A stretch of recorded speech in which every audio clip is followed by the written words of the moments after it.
ಮಾಜಿ ಮಸಾಲ. ಎಂತ ಅಡಿಗೆಯ ರುಚಿಯಾಗೋ ರಹಸ್ಯವು 20 ರೂಪಾಯಿ. ಇನ್ನು ಚೆನ್ನಮ್ಮ ಅಂತ್ಯಕ್ರಿಯೆಗೆ ಸಕಲ ಸಿದ್ಧತೆಯನ್ನ ಮಾಡಿಕೊಳ್ತಾ ಇರೋದು. ಅಂತ್ಯಕ್ರಿಯೆ ಸ್ಥಳದಲ್ಲಿ ಅನ್ನ ಸಂತರ್ಪಣೆ ಕೂಡ ಇದೆ.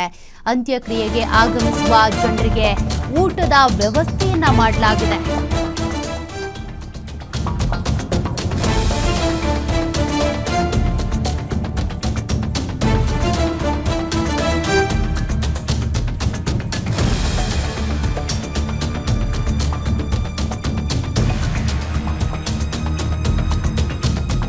ಅಂತ್ಯಕ್ರಿಯೆಗೆ ಆಗಮಿಸುವ ಜನರಿಗೆ ಊಟದ ವ್ಯವಸ್ಥೆಯನ್ನು ಮಾಡಲಾಗಿದೆ. ಅಂತ್ಯಕ್ರಿಯೆಯ ಸ್ಥಳದಲ್ಲೇ ಸುಮಾರು 25,000 ಜನರಿಗೆ ಅಂತ ಊಟದ ವ್ಯವಸ್ಥೆ ಮಾಡಿರುವ ದೇವೇಗೌಡರ ಕುಟುಂಬ.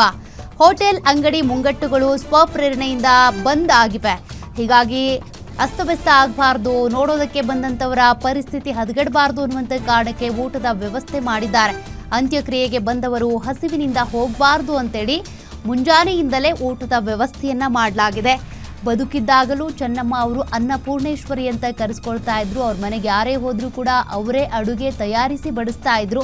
ಈಗ ನಿಧನರಾದ ಸಂದರ್ಭದಲ್ಲೂ ಕೂಡ ಅವರ ಅಂತ್ಯಕ್ರಿಯೆಗೆ ಬರುವಂಥವರಿಗೆ ಯಾವುದೇ ರೀತಿ ತೊಂದರೆ ಆಗಬಾರ್ದು, ಹಸಿವಿನಿಂದ ಬಳಲಬಾರ್ದು ಅನ್ನುವಂಥ ಕಾರಣಕ್ಕೆ ದೇವೇಗೌಡರ ಕುಟುಂಬ ಈ ವ್ಯವಸ್ಥೆಯನ್ನ ಮಾಡಿದೆ. ರಂಗನಾಥ ಸ್ವಾಮಿ ದೇವಸ್ಥಾನದ ತಪ್ಪಲಿನಲ್ಲಿ ನಡೆಯುವಂಥ ಅಂತ್ಯಕ್ರಿಯೆ. ಸದ್ಯ ಅಂತ್ಯಕ್ರಿಯೆಗೆ ಬರುವವರಿಗಾಗಿ 25,000ಕ್ಕೂ ಹೆಚ್ಚು ಜನರಿಗೆ ಊಟದ ವ್ಯವಸ್ಥೆಯನ್ನ ಮಾಡಲಾಗಿದೆ. ರಂಗನಾಥ ಸ್ವಾಮಿ ಬೆಟ್ಟದ ತಪ್ಪಲಿನಲ್ಲಿ ಅಂತ್ಯಕ್ರಿಯೆಗೆ ಸಿದ್ಧತೆಯನ್ನ ಮಾಡಲಾಗ್ತಾ ಇದೆ. ನೀವು ಗಮನಿಸಬಹುದು. ಮತ್ತೊಂದು ಕಡೆ ಅಂತಿಮ ದರ್ಶನಕ್ಕಾಗಿ ರೇವಣ್ಣ ಅವರ ನಿವಾಸಕ್ಕೆ ಜನಸಾಗರವೇ ಹರಿದು ಬರ್ತಾ ಇದೆ. ನೀವು ಹಿಂದೆ ಎಲ್ಲ ಗಮನಿಸಿರ್ತೀರಿ, ರಾಜಕೀಯ ಗಣ್ಯರು, ರಾಜಕೀಯ ವ್ಯಕ್ತಿಗಳು ನಿಧನರಾದ ಸಂದರ್ಭದಲ್ಲಿ ಈ ರೀತಿಯ ಭಾರೀ ಪ್ರಮಾಣದ ಜನಸಂಖ್ಯೆ ಹರಿದು ಬಂದಿರೋದನ್ನ, ಅಂತಿಮ ದರ್ಶನಕ್ಕಾಗಿ ಬಂದಿರೋದನ್ನ. ಆದರೆ ಇವರು ರಾಜಕಾರಣಿ ಅಲ್ಲ. ರಾಜಕಾರಣ ಕುಟುಂಬದ ವ್ಯಕ್ತಿಗಳನ್ನ ಮುನ್ನಡೆಸೋದಕ್ಕೆ ಅವರಿಗೆ ಬೆನ್ನೆಲುಬಾಗಿ ನಿಂತಹ ವ್ಯಕ್ತಿತ್ವ ಆಗಿದ್ರು ಚೆನ್ನಮ್ಮ. ಎಚ್.ಡಿ. ಕುಮಾರಸ್ವಾಮಿ ಆಗಲಿ, ಎಚ್.ಡಿ. ರೇವಣ್ಣ ಆಗಲಿ, ಮಾಜಿ ಪ್ರಧಾನಿ ದೇವೇಗೌಡ್ರೆ ಆಗಲಿ, ಅವರೆಲ್ಲ ಇಷ್ಟು ಸಾಧನೆ ಮಾಡಿದ್ದಾರೆ, ಇಷ್ಟೆಲ್ಲ ರಾಜಕೀಯದಲ್ಲಿ ಮುನ್ನಡೆಸ್ಕೊಂಡು ಹೋಗಿದ್ದಾರೆ ಅಂದರೆ ಅವರ ಇಡೀ ಕುಟುಂಬವನ್ನು ನೋಡಿಕೊಂಡಿದ್ದು, ಅವರೆಲ್ಲರಿಗೂ ಆಲದ ಮರದಂತೆ ಇದ್ದಿದ್ದು, ನೆರಳು ಕೊಟ್ಟಿದ್ದು ಅಂದರೆ ಅದು ಚೆನ್ನಮ್ಮ ಅವರು ಅಂದರೆ ತಪ್ಪಾಗೋದಿಲ್ಲ. ಹಾಗಾಗಿನೇ ಅವ್ರ ಮನೆಗೆ ಯಾರೇ ಯಾವುದೇ ಪಕ್ಷದವ್ರು ಬಂದರೂ ಕೂಡ ಅವರಿಗೆ ತಾವಾಗೇ ತಮ್ಮ ಕೈಯಾರೆ ಅಡುಗೆ ಮಾಡಿ ಬಡಿಸ್ತಾ ಇದ್ರಲ್ಲ, ಅದನ್ನು ಪಕ್ಷಾತೀತವಾಗಿ ಎಲ್ಲರೂ ನೆನೀತಾರೆ. ನಮ್ಮ ಕರ್ನಾಟಕದ ರಾಜಕಾರಣ ಅದಕ್ಕೆ ಹೇಳೋದು ತುಂಬ ಬ್ಯೂಟಿಫುಲ್ ರಾಜಕಾರಣ ಅಂತ.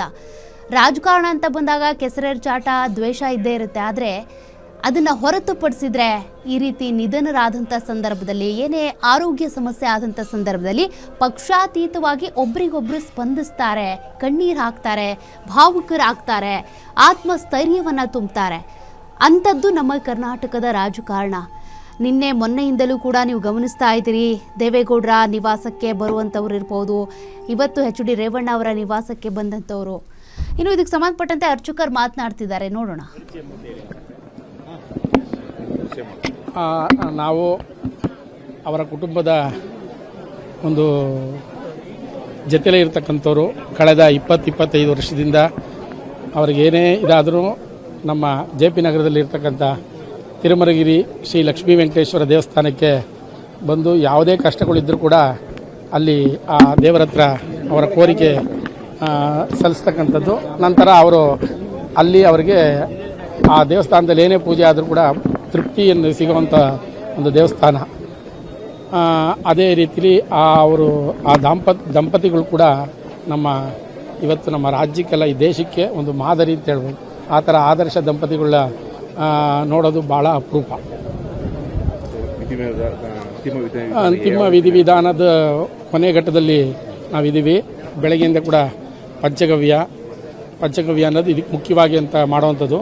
ಪಂಚಗವ್ಯ ಮಾಡಿ ನಂತರ ಪುಣ್ಯಾಹವಾಚನ ಎಲ್ಲ ಮಾಡಿ ಆ ಕರ್ಣಪಠನ ಅಂತ ಒಂದು ಮಂತ್ರ ಇದೆ. ಆ ಮಂತ್ರ ಎಲ್ಲ ಕಿರಿಯ ಮಗನ ಹತ್ರ ಆ ಕರ್ಣಪಠನ ಮಂತ್ರನ ಹೇಳಿಸಿ ಇಲ್ಲಿ ಮಾಡಬೇಕಾಗಿರ್ತಕ್ಕಂಥ ವಿಧಿವಿಧಾನಗಳು, ಆ ಒಕ್ಕಲಿಗ ಸಂಪ್ರದಾಯದಲ್ಲಿ ಏನೇನೋ ಆ ಸುಮಂಗಲಿಗೆ ಮಾಡಬೇಕೋ ಅದನ್ನೆಲ್ಲ ಕೂಡ ನೆರವೇರಿಸಿ ಬೆಳಗ್ಗೆಯಿಂದಲೂ ಕೂಡ ತುಂಬ ಶ್ರದ್ಧೆಯಿಂದ 4 ಜನ ಮಕ್ಕಳು ಕೂಡ ಭಾರಿ ಶ್ರದ್ಧೆಯಿಂದ ಈ ಒಂದು ಕಾರ್ಯ ಮಾಡಬೇಕು. ನಾವು ಕಾರ್ಯದಲ್ಲಿ ಉತ್ಸುಕರಾಗಿ ತುಂಬ ಭಾವುಕರಾಗಿ ಈ ಕೆಲಸ ಅವರು ಕೂಡ ತುಂಬ ಚೆನ್ನಾಗಿ ಬೆಳಗ್ಗೆಯಿಂದ ಎಲ್ಲ ನೆರವೇರಿದೆ. ಈಗೆಲ್ಲ ಮುಗಿದಿದೆ. ಈಗ ಈ ಒಂದು ಇದನ್ನು ಒಂದು 3-4 ಹಳ್ಳಿಗೆ ತೊಗೊಂಡೋಗಿ ಕರೆಕ್ಟಾಗಿ 3 ಗಂಟೆ ಸಮಯದಲ್ಲಿ ಆ ಒಂದು ಸ್ಥಳಕ್ಕೆ ಬರುತ್ತೆ. ಅಲ್ಲೊಂದು 3/4 ಗಂಟೆ ನಮ್ಮ ಈ ವಿಧಿವಿಧಾನಗಳ ಪ್ರಕ್ರಿಯೆ ಇದೆ. ಮುಗಿಸ್ಕೊಂಡ ನಂತರ 4 ಗಂಟೆ ಒಳಗಡೆ ಅವ್ರನ್ನ ಸದ್ಗತಿ ಮಾಡಬೇಕು ಅನ್ನೋದು ಒಂದು ನಿರ್ಣಯ ಆಗಿದೆ. ಹೌದು ಸರ್, ಅವತ್ತಿನ ದಿವಸನೇ ಯಾವತ್ತು ನಮ್ಮ ಅವರ ಶರೀರ ಇದಾಯಿತು ಅವತ್ತು ಬೆಳಗ್ಗೆ ಕೂಡ ನಮ್ಮ ಕುಮಾರಸ್ವಾಮಿ ಸಾಹೇಬರು ಕೂಡ ಬೆಳಗ್ಗೆ 5 ಗಂಟೆ ಕರೆಕ್ಟಾಗಿ ನಮ್ಮ JP ನಗರ ದೇವಸ್ಥಾನಕ್ಕೆ ಬಂದು ಮಹಾಮೃತ್ಯುಂಜಯ ಹೋಮ, ಪಂಚಾಸ್ತ್ರ ಹೋಮಗಳು, ಆಯುಷ್ ಹೋಮ ಇವೆಲ್ಲ ಕೂಡ ನೆರವೇರಿಸಿ ಆ ರಕ್ಷೆ ತೊಗೊಂಡೋಗಿ ಇಟ್ಟಿದ್ದಾರೆ. ನಂತರ ಕಿರಿಯ ಮಗ ರುದ್ರಾಭಿಷೇಕ ಎಲ್ಲ ಮಾಡಿಸಿ ಆ ರುದ್ರಾಭಿಷೇಕದ ಗಂಧ, ತೀರ್ಥ, ಪ್ರಸಾದಗಳನ್ನೆಲ್ಲ ತೊಗೊಂಡೋಗಿ ಅವರ ತಂದೆಯವರ ಹತ್ರ ಕೊಟ್ಟು ಅವರು ಕೂಡ ಎಲ್ಲ ಗಂಧ ಎಲ್ಲ ಸಮರ್ಪಣೆ ಮಾಡಿ ತೀರ್ಥ ಪ್ರೋಕ್ಷಣೆ ಮಾಡಿದ ತಕ್ಷಣ ಅವರ ಶಿವ ಸಾಯುಜ್ಯ ಹೊಂದಿರತಕ್ಕಂಥದ್ದು ತುಂಬ ವಿಶೇಷ. ಅವರು ಇವತ್ತು ದೇವೇಗೌಡರು ಅವ್ರ ಕುಟುಂಬಕ್ಕೆ ಎಷ್ಟು ಮುಖ್ಯನೋ ಅದೇ ಥರ ಅವರ ಚೆನ್ನಮ್ಮವರ ಪಾತ್ರನೂ ಕೂಡ ಬಹಳ ಮುಖ್ಯ ಇರತಕ್ಕಂಥದ್ದು. ಇಬ್ಬರು ಕೂಡ ಅವರ ಕುಟುಂಬ ಇವತ್ತು ಯಶಸ್ಸಾಗಿ ಒಂದು ಬೆಳೆದಿದೆ ಅಂದರೆ ಅವರಿಬ್ಬರ ಶ್ರಮನೇ ಅದಕ್ಕೆ ಫಲ ಸಿಕ್ಕಿರ್ತಕ್ಕಂಥದ್ದು. Thank you sir.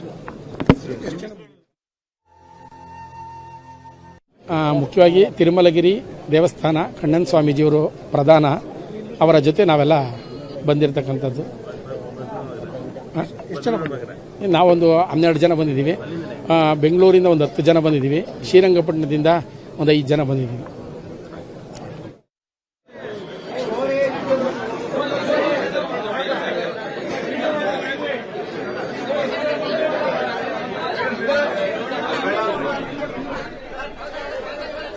ಅಂತ್ಯಕ್ರಿಯೆಗೆ ಬೇಕಾದ ಸಿದ್ಧತೆಗಳನ್ನು ಮಾವಿನಕೆರೆಯ ರಂಗನಾಥ ಸ್ವಾಮಿ ಬೆಟ್ಟದ ತಪ್ಪಲಿನಲ್ಲಿ ಮಾಡಿಕೊಳ್ಳಲಾಗ್ತಾ ಇದೆ. ಈಗಾಗಲೇ ಅರ್ಚಕರು ತಿಳಿಸ್ತಾ ಇದ್ರು, ಪಂಚಗವ್ಯ, ಪುಣ್ಯವಾಚನ, ಕರ್ಣಪಠನ ಸೇರಿದಂತೆ ಸುಮಂಗಲಿಗೆ ಮಾಡಬೇಕಾದಂಥ ವಿಧಿವಿಧಾನಗಳು, ಪೂಜೆಗಳನ್ನು ಮಾಡ್ತಾ ಇದ್ದೀವಿ. ತದನಂತರ 3 ಗಂಟೆ ಅಷ್ಟೊತ್ತಿಗೆ ಮಾವಿನಕೆರೆಗೆ ಪಾರ್ಥಿವ ಶರೀರವನ್ನು ಕೊಂಡೊಯ್ಯಲಾಗುತ್ತೆ. ಅಲ್ಲೂ ಕೂಡ ಒಂದು 40ರಿಂದ 45 ನಿಮಿಷಗಳ ಕಾಲ ವಿಧಿವಿಧಾನಗಳಿವೆ, ಪೂಜೆ ಪುನಸ್ಕಾರಗಳಿವೆ. 4 ಗಂಟೆ ಒಳಗೆ ಅಂತ್ಯಕ್ರಿಯೆ ನೆರವೇರುತ್ತೆ ಅನ್ನೋದ್ರ ಬಗ್ಗೆ ಅರ್ಚಕರು ಮಾಹಿತಿಯನ್ನು ಕೊಡ್ತಾ ಇದ್ರು. ಒಕ್ಕಲಿಗ ಸಂಪ್ರದಾಯದಂತೆ ಅಂತ್ಯಕ್ರಿಯೆ ನೆರವೇರಲಿದೆ.